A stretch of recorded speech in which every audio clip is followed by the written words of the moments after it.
Hello everyone, my name is Vivek Sharma and in this video we will be discussing about four major articles.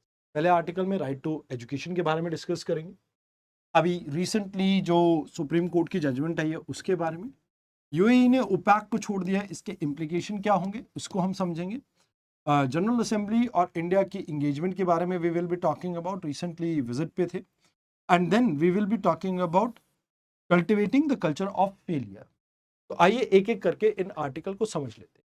देखिए, अभी recently जनवरी month के अंदर supreme court की एक judgment आती है about section 12 clause 1 clause C के ऊपर, जहां पे 25% रिजर्वेशन दी जाती है इकोनॉमिकली वीकर सेक्शन के बच्चों को इन प्राइवेट इंस्टीट्यूशन जो कि नॉन माइनॉरिटी हो। जो माइनॉरिटी इंस्टीट्यूशन नहीं है उनके अलावा जो इंस्टीट्यूशन है वहां पर 25% जो रिजर्वेशन है वो इकोनॉमिकली वीकर सेक्शन के बच्चों को दी जाएगी।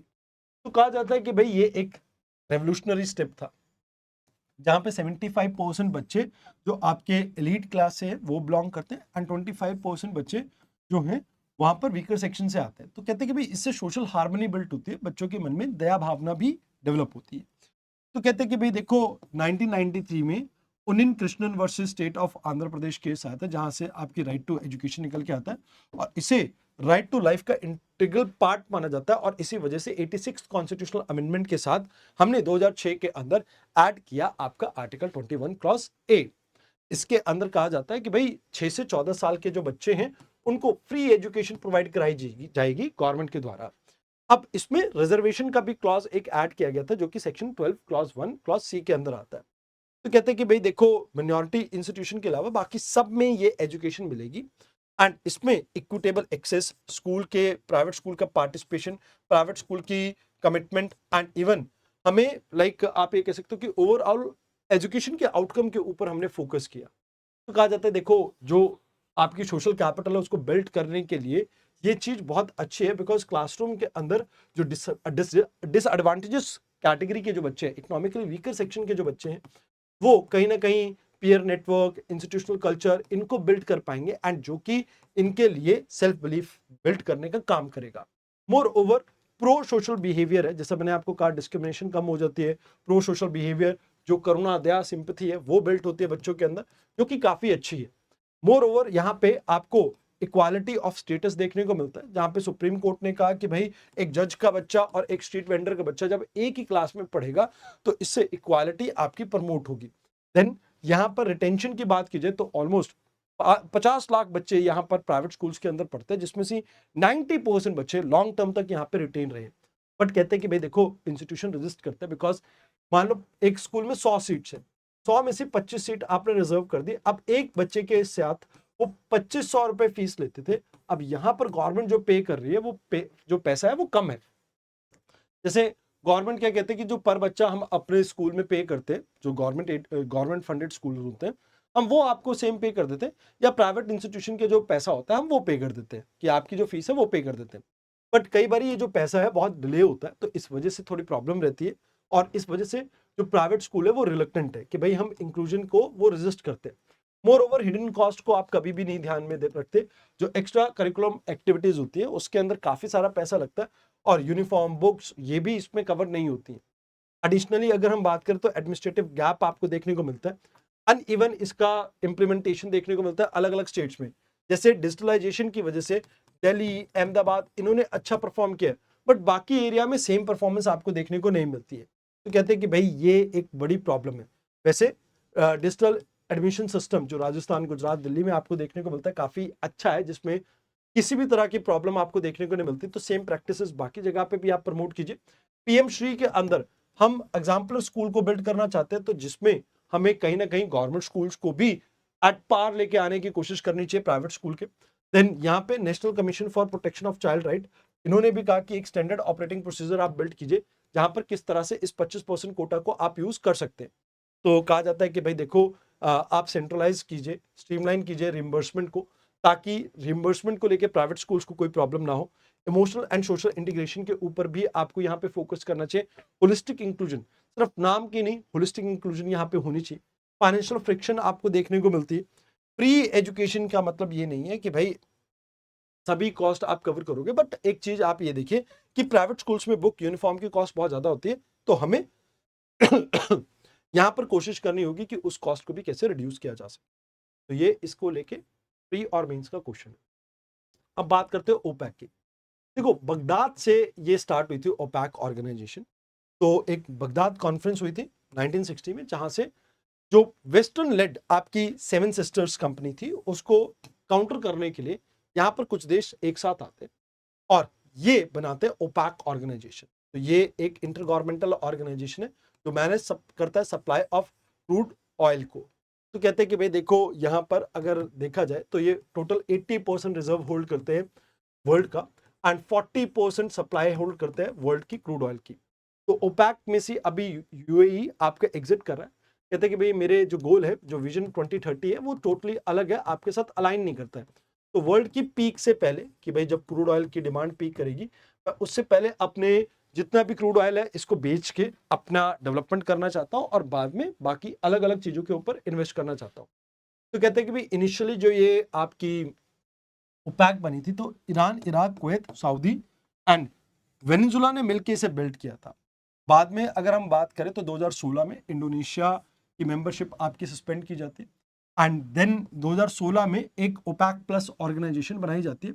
अब धीरे धीरे इसमें से कुछ मेंबर्स निकल गए, जैसे कतर ने एलएनजी के ऊपर फोकस करना था तो ये चला गया, इक्वाडोर चला गया, अंगोला चला गया, एंड अब यूएई भी विड्रॉ कर रहा है। तो कहते हैं अंगोला को प्रॉब्लम थी कि भाई आप मेरे ऊपर जो कैप लगा रहे हो, कि भाई जो रिस्ट्रिक्शन लगा रहे हो वो कोटा ठीक नहीं है।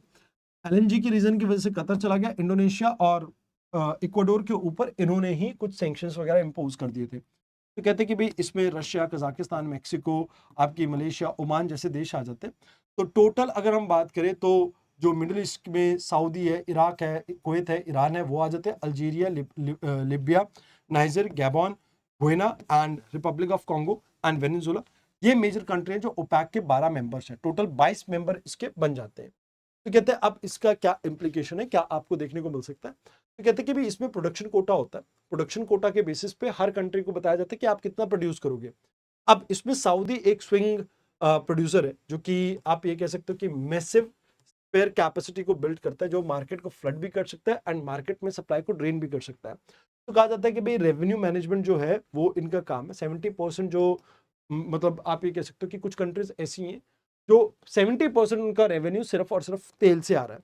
तो कहते हैं कि भाई अभी इन्फ्लेशन की वजह से इनको काफी फायदा हो रहा है, तेल के दामों में जो इन्फ्लेशन देखने को मिल रही है वेस्ट एशिया क्राइसिस की वजह से। बट अभी प्रोडक्शन कोटा को लेके यूएई को थोड़ी प्रॉब्लम है, क्योंकि उन्होंने बहुत ज्यादा इन्वेस्ट किया। 5 मिलियन बैरल पर डे वो प्रोड्यूस कर सकते हैं, बट इसको वो यूज नहीं कर पा रहे हैं। तो जिसकी वजह से फ्यूचर में इसका क्या बनेगा, वो कहीं ना कहीं इसको लेकर डायलेमा है। तो कहते हैं कि भाई एक्सटर्नल डिसरप्शन भी देखने को मिल रही है, क्योंकि यूएस और इजराइल वॉर की वजह से ईरान के साथ। तो कहते हैं सप्लाई चेन डिसरप्टेड है, स्ट्रेट ऑफ हार्मोज के ऊपर इंपैक्ट पड़ रहा है, तो इसकी वजह से ट्रेड के अंदर वैसे ही इंस्टेबिलिटी आपकी चल रही है। तो कहते हैं कि भाई यहाँ पर स्ट्रैटेजिक ऑटोनॉमी को यूज करते हुए अपनी प्रोडक्शन को खुद से ये मैनेज करेंगे। इनकी लॉन्ग टर्म स्ट्रैटेजी ये है कि भाई ये ऑयल प्रोड्यूसिंग नेशन के तौर पे नहीं जाना चाहते, आने वाले समय में ये इंडस्ट्रीज के लिए भी जाना चाहते हैं, जिसमें दुबई जैसे एरियाज को ये डेवलप करना चाहते हैं। तो कहते हैं इंडिया के लिए अच्छी बात है, 85% क्रूड ऑयल हम ओपैक जैसी कंट्रीज से ही प्रोक्योर करते हैं। तो कहीं ना कहीं हमारा करंट अकाउंट डेफिसिट इससे कम होगा। थर्ड लार्जेस्ट ट्रेडिंग पार्टनर है यूएई, और हमारे स्ट्रैटेजिक पेट्रोलियम रिजर्व के लिए भी यूएई का इससे अलग होना काफी अच्छा रहेगा। तो इससे हमें यूएई का चीप तेल जो है वो मिल पाएगा, एंड इंडियन रिफाइनरी उसके लिए तैयार है। तो कहते हैं कि भाई सप्लाई डाइवर्सिफिकेशन के ऊपर हमें फोकस करना चाहिए, एंड डिप्लोमेटिक री एंगेजमेंट के ऊपर यहाँ पे फोकस करना चाहिए वेस्ट एशिया के साथ। तो ये आपका आर्टिकल है with respect to like mains के क्वेश्चन, प्रीलिम्स का क्वेश्चन। आइए अब बात करते हैं यूनाइटेड नेशन जनरल असेंबली की। इनके जो अभी प्रेसिडेंट है वो विजिट पे आए थे इंडिया के। तो 80 ईयर कंप्लीट हुए हैं जनरल असेंबली के, तो जिसकी वजह से ये अभी इंडिया की विजिट पे थे। तो कहा जाता है कि भाई देखो, सिंपल सा फंडा ये है कि जनरल असेंबली आप देखें तो ये फोर्स नहीं कर सकती किसी भी कंट्री को कि भाई ये मिलिट्री मींस को यूज करे, और कहीं ना कहीं आप ये भी मान के चले कि एक मोरल फोर्स का काम करता है। तो जनरली जो ग्लोबल साउथ है वो ये फील करते हैं कि अगर वो स्ट्रॉन्ग रिप्रेजेंटेशन देंगे जनरल असेंबली में, तो एक मोरल कंसेंसस बिल्ड कर सकते हैं, जिसके बेसिस पे किसी भी कंट्री को, चाहे वो डेवलप कंट्री हो, उनको वो रेजिस्ट कर सकते हैं। तो डायरेक्ट अटैक ऑन मल्टीलेटरलिज्म आज के दौर का एक कॉमन ट्रेंड है, जहां पर पीस, डेवलपमेंट, ह्यूमन राइट्स, ये सभी अंडर प्रेशर है।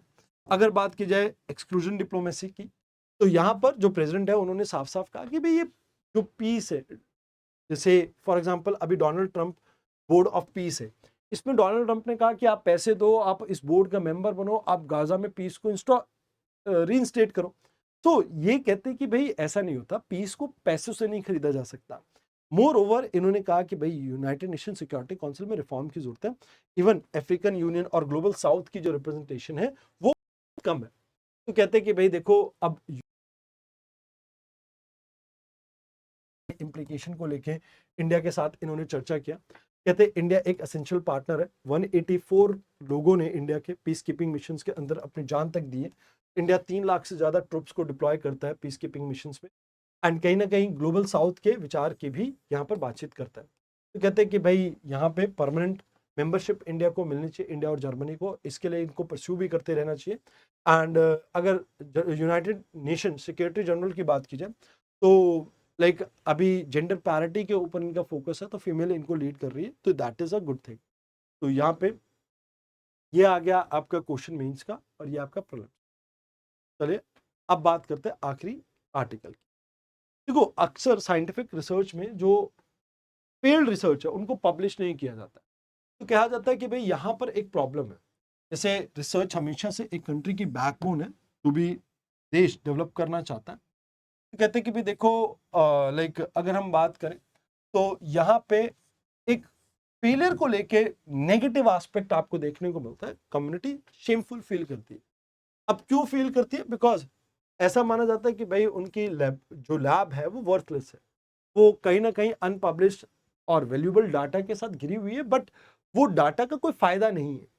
अब यहाँ पर करियर के ऊपर भी इम्पैक्ट आता है। मान लो आपकी जो ग्रांट्स हैं, जो करियर प्रोग्रेशन है, वो डिपेंड करता है कि आपने कितनी सक्सेसफुल रिसर्च करी, आपने कितनी पॉजिटिव पब्लिकेशन की। अगर आप नेगेटिव पब्लिकेशन ज्यादा करोगे तो आपको ना तो ग्रांट मिलेगी, ना आपका करियर आगे बढ़ेगा।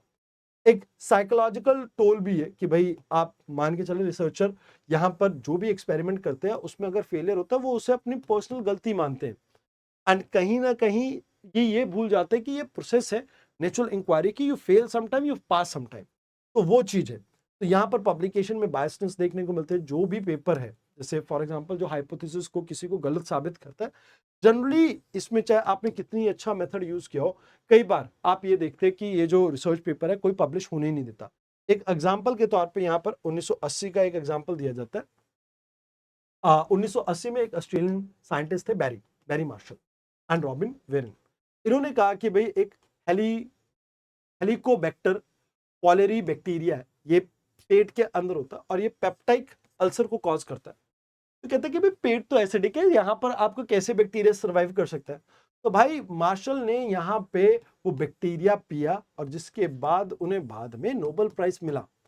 तो कहते हैं कि भाई कई बारी फेलियर लोग इतना ज्यादा बुरा मान जाते हैं कि भाई यहाँ पे like for example let's say, अगर वो गलत होते या सही होते वो बाद की बात है, बट अगर आप ये मान के चले कि अगर वो ठीक है तो इस केस में एक लाइफ सेविंग ड्रग बन सकती थी।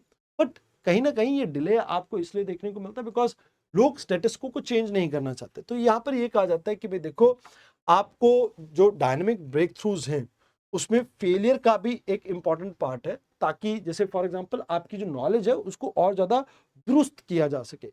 और सेटबैक आपके पार्ट होते हैं, और इसमें भी हमें ट्रांसपेरेंट रहना चाहिए, ताकि बाकी रिसर्चर सेम गलती करके अपना टाइम वेस्ट ना करें, बाकी अलग अलग रिसर्च के ऊपर हम फोकस कर सके।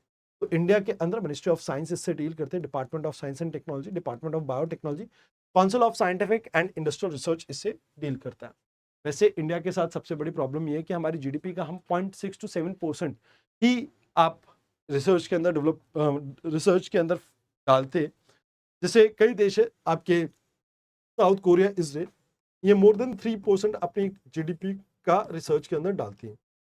तो हमें भी 2% से ज्यादा इसमें डालना चाहिए। तो इसके ऊपर फोकस करें। इससे ना केवल आपकी सेल्फ रिलायंट इंडिया यानी आत्मनिर्भर भारत को आपको बूस्ट करने में हेल्प मिलेगी, एंड हमारी जो सोशल प्रॉब्लम है जो इंडिया स्पेसिफिक, उसको भी हम सॉल्व कर पाएंगे। तो प्राइवेट सेक्टर का पार्टिसिपेशन बहुत कम है। ज़्यादातर रिसर्च जो करते हैं लोग वो इंडिया में नहीं रहते, इंडिया से बाहर चले जाते हैं, बिकॉज करियर प्रोग्रेशन इंडिया में बहुत कम देखने को मिलती है।